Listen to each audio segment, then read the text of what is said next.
10 postazioni delle forze di polizia, più i vigili del fuoco, più il 118, per cui è un modello anche molto interessante perché è la prima volta in Italia che la tanto conclamata sala operativa unica viene realizzata concretamente.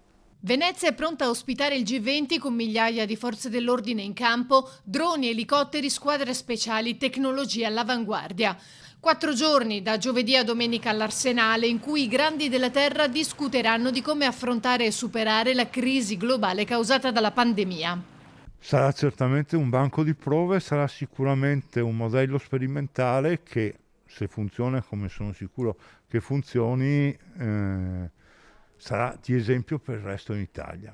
70 delegazioni provenienti da ogni angolo del mondo industrializzato, oltre 300 persone, con in prima fila i ministri dell'economia e delle finanze e i governatori delle banche centrali.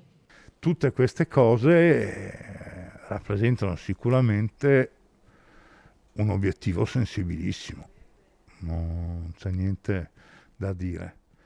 E diciamo che in epoca di pandemia questo non è facilitato. A guidare il dibattito sarà l'Italia, presidente per l'anno in corso del G20, nato nel 1999 per mettere in campo strategie economiche condivise e coordinate.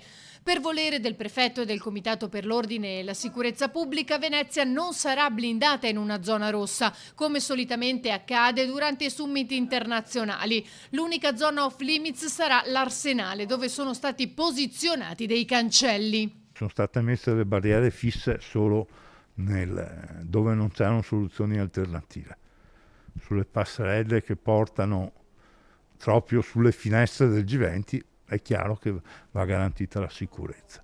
Devo dire che i cittadini hanno capito anche le esigenze, perché il nostro personale è andato casa per casa nella zona di massima sicurezza a spiegare a tutti i residenti che cosa succedeva. Nel fine settimana niente navi che traslocheranno a Trieste perché il porto sarà chiuso. Per sabato pomeriggio è prevista una manifestazione dei gruppi antagonisti in fondamenta delle Zattere, con cori, striscioni e slogan contro i governi che decidono le sorti del mondo e probabilmente un'azione in acqua. Nessun corteo in movimento.